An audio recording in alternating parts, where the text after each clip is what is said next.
Well, it's Tuesday. It's just a little bit before 6 o'clock. I'm going to go ahead and brew a little beer. Literally, a little beer. 1 gallon this time.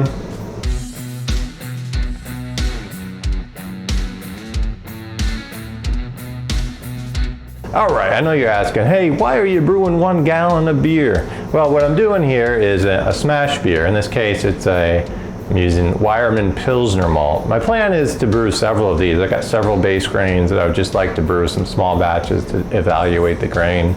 It's a really simple recipe and a simple process. I did this one time before, so this is my second run through. So hopefully it goes smooth. First time went pretty well.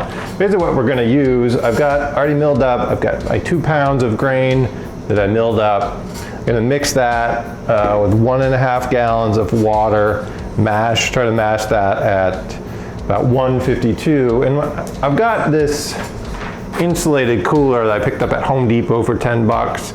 It's not critical to maintain mash temperatures, but I kind of figured it would be pretty helpful. And I think it also would be helpful if I want to string together multiple batches, so I can have 2 batches going at the same time, and I can mash in here and not have to worry about maintaining temperatures or using up the pot. I've got a couple of these 3 gallon, these really cheap stainless steel kettles that I got at Walmart. They hold 3 gallons, so they're fine. I think this was maybe $12. It's thin, but it works fine. The other thing I've done one batch, I picked up a pair of these little big mouth bubblers. They're glass. What I really like about them is they fit about 1.5 gallons at least, so they have a lot of head space, so I can actually get a gallon of wort in here, maybe even a gallon into bottles. They have a spigot, so it makes it possible for one person to bottle them. I don't know, we'll see how much I like the glass ones. They're heavy. One thing I don't like is the spigot. It is very far off the top. I feel like it could be down a little bit lower. And the cut around the spigot in the glass is a little rough as well. The first one I had, I used it, but it leaked and it was really rough and it had a bit of a crack in the glass, but Midwest Supplies was great enough. They sent me out a replacement right away. So we're gonna go ahead and give one of these another try. As far as other ingredients, I've got some sterling hops that a buddy gave me. They're several years old, but I figured they should work well. And hey, actually I live in Sterling, Virginia, so it'd be worth giving them a try. The other thing I have is some Cellar Science California Ale yeast. So this is similar to a US-05, just a generic California Ale yeast. So this should give us a reasonably base, a neutral base yeast. So again, like I said, the overall goal, we're going to try to brew one of these this evening. Hopefully I can, over the next month or two, brew several of these. I've got 5 or 6 other base grains that I'd like to rotate through. All right, so I've got the grain all milled, so it's time to get the water going. My goal for this batch is 1 gallon or 3.8 liters of wort into the fermenter. I calculate that I need to start with 1.5 gallons or 5.7 liters of strike water. I treat the water with 0.5 gram of gypsum, about 1/4 of a crushed Campton tablet, and 6 milliliters of a 10% phosphoric acid. The gypsum and acid additions are optional, but if you do use tap water, be sure to filter or treat to remove chlorines and chloramine. As the strike water heats up, I preheat the mash cooler with hot tap water. It seems like a pretty good idea. I've been able to hit my target mash temperatures pretty well using this method. My target strike water temperature is about 160 degrees Fahrenheit or 71 Celsius. This is to get a mash temperature in the 152 Fahrenheit or 67 Celsius range. My analog thermometer says 160 F on the dot. My cheap digital one reads a couple degrees higher, around 162 F. That's close enough for me. Let's move on. I empty out the hot tap water that's been in the cooler, and then I add my grain bag. I'm using a bag that I picked up years ago to line the bucket that I use as my lauter tun before I moved to brew in a bag. Any small brew in the bag, filter bag, or a large grain bag or hop bag would work fine. I follow my general brew in the bag process of mixing the grain thoroughly as I add it to the hot strike water.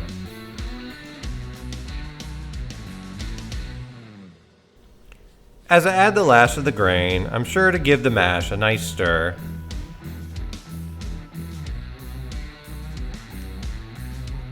My digital thermometer reads at 153 degrees Fahrenheit, which is pretty close to my 152 degrees Fahrenheit target. I don't usually use the thermometer for brewing, but it shows up well on the camera for a video. Maybe it's time for an upgraded digital thermometer.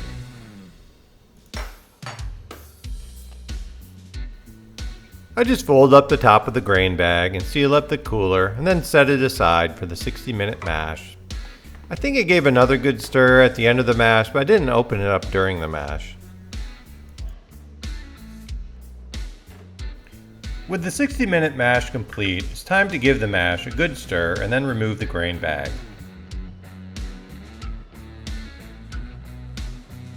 After the mash, I read a temperature of 146 Fahrenheit or 63 degrees Celsius. That means the mash temperature dropped around 6 degrees Fahrenheit during the mash. In my book, that's fine. The vast majority of conversion with a fine crush brew in the bag happens rather fast. I have never noticed any issues with efficiency or attenuation or any other issues that may be associated with dropping the temperature 4 degrees to 6 degrees Fahrenheit during the mash. So I'm cool with that. So maybe this is not true brew in the bag, as I'm using a few different vessels here. I've heard the term mash in a bag used, but the same general idea as brew in the bag applies here. So I just remove the grain bag and I place it in a small kitchen pot with a colander where it can drain.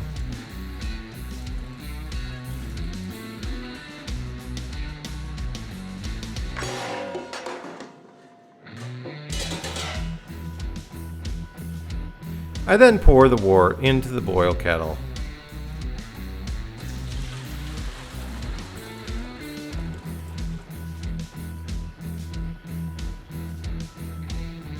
I move the kettle with the majority of the wort over to the stove to heat towards boiling. In the meantime, I give the grain bag a squeeze to get out a little more liquid and sugars. I go ahead and add that to the kettle as well.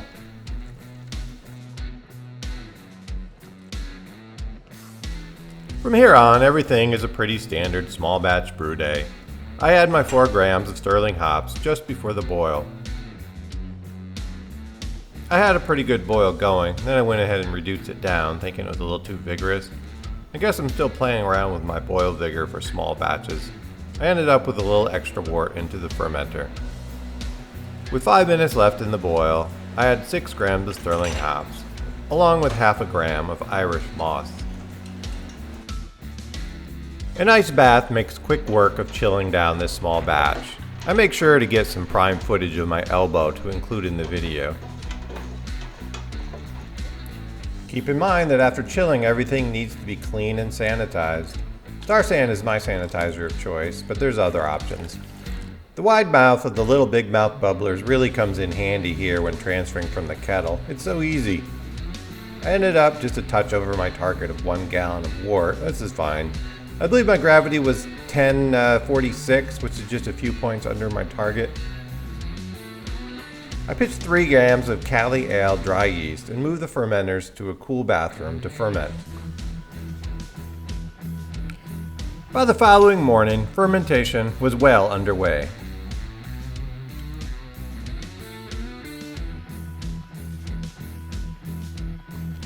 I left the smash beer made with the Weyermann floor-mounted Bohemian Pilsner to ferment in this cool bathroom, and then on the next day, boom!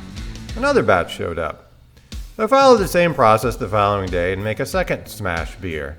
This time, I cracked into my new bag of Avangard Pilsner. It'll be interesting to see how these two compare. After 2 weeks, it was time to bottle the batches. The Avangard batch is definitely a lighter color than the Weyermann one. I'm filling a mix of swing top bottles and bombers. I'm using Domino Dot sugar cubes to provide the sugar for carbonation. Each cube is about 2.3 grams of table sugar. I add the cubes directly into the sanitized bottle, 1 cube to the smaller bottles, and 2 cubes for the larger ones.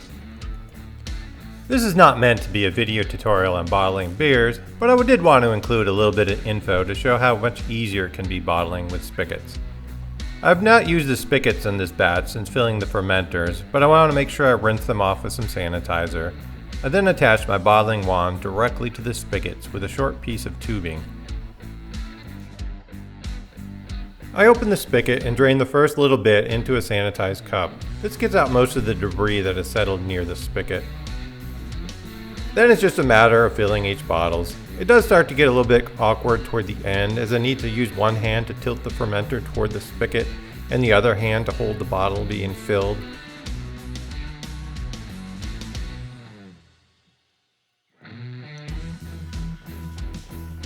Since my couple experiments showing that purging the headspace of bottle-conditioned hoppy beers helps to reduce oxidation damage, I've been playing around more with purging bottles of beer. I've not quite figured out the impact for a simple beer like this one, but it's a pretty simple process since I have the tank of CO2 handy. I just shoot a blast of CO2 into the headspace and then try to quickly cap the bottle.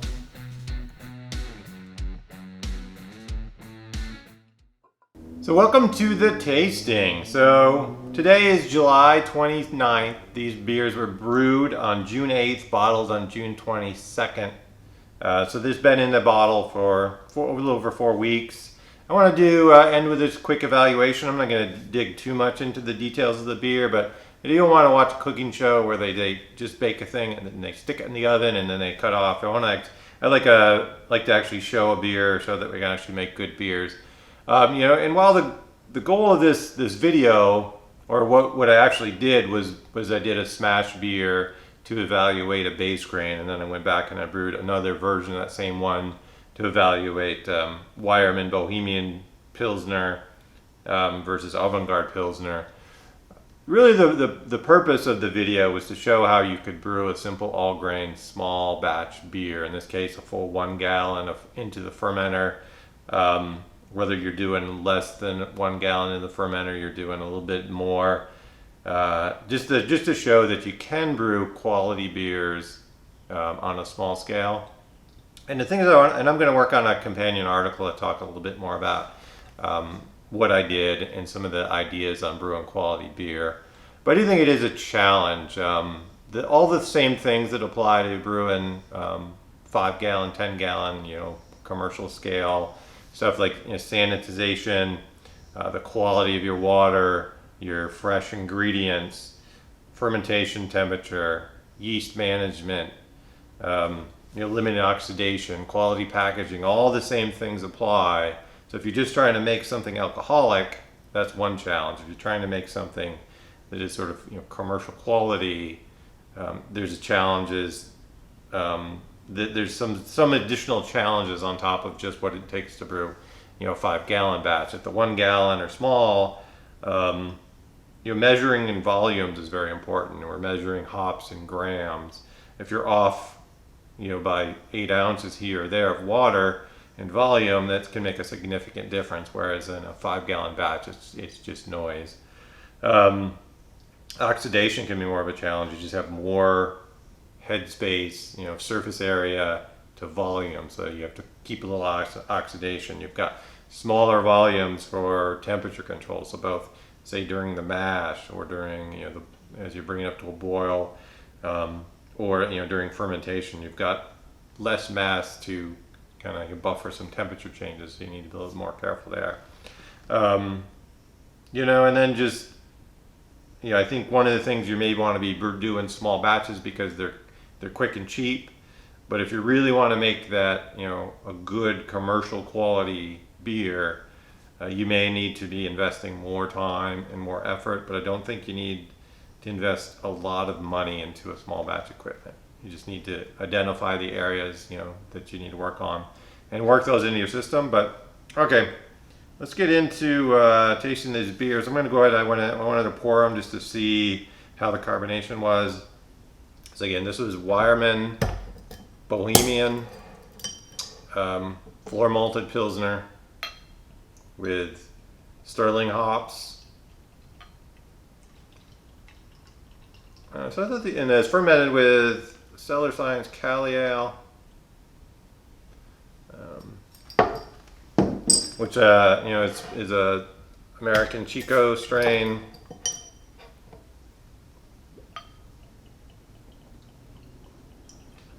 I've drank some of these, so You know, I always, oops, a little bit of yeast in that one, I think. I always see people going, oh, I brewed these lagers, right? These pseudo lagers.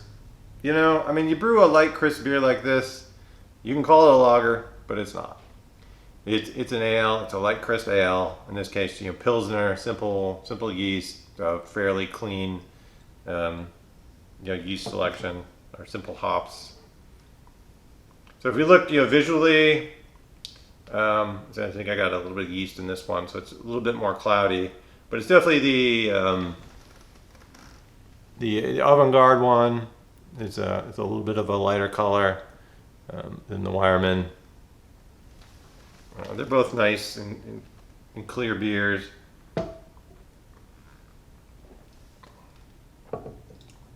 So when I've tasted these before, and this,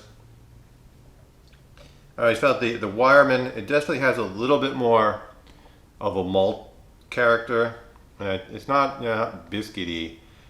I think the best description I have is more like kind of a white bread crust kind of thing, just that little bit of something that's not just you know, just the base grain.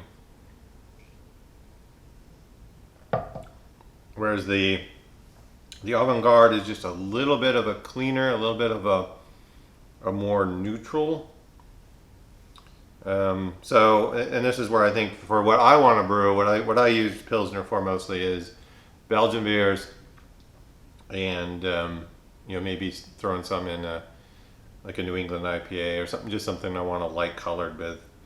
So I think if I was brewing Czech Pilsners, I would really, you know, search out. I think it's worth paying that little bit extra for the grain. If you're just doing, you know, a saison, you know, you're maybe throwing a little bit of specialty malts in there. If you're doing, especially something like a New England IPA or just something light and clean, I think the Avangard is going to be fine for me. So like I said, I think this is the first thing I brewed with the Avangard bag since I bought it. But these are very, very nice drinkable beers. You know, for being a smash beer, like I said, I think you could give these to somebody and put it next to their pseudo lager, and that's what their taste. They're just nice, light, cream, crisp beers. But like I said, you could take this same process, make a porter, make an IPA, make a saison, you know, 1 gallon at a time, all grain quality beers. So hopefully the process I walked through for brewing 1 gallon all grain, brewing the bag or mashing the bag process, gave you some ideas of something you could do, whether that's like getting out there and brewing experimental beers, just to evaluate base grains or to evaluate different ingredients, whether that's, you know, working on a recipe, brewing that porter that you want to brew, trying a couple iterations of it. You know, 1 gallon lets you iterate very quickly. Or if that's just that you just find brewing small batches fits your needs. You just want, you know, 6-pack or 9-pack of bottles to enjoy now and then, you know, share with your friends as a hobby. I think it's a great size. These are good quality beers. There's no flaws that are jumping out at me. So yeah, so I'm gonna end it there. You know, cheers. I got some beers to drink here, and I'm gonna enjoy drinking these while I watch some Olympics. So hopefully you've learned some things here. If you like this kind of content, again, make sure you subscribe. If you want to share it on your social media, again, you can follow me. My name is Brent. I'm on CascadesHomebrew.com. I'm also on Instagram with a handle of Cascades Brewer. I hang out on Reddit and Homebrew Talk quite often. So hopefully you've learned something and you can get out there and build some great beer.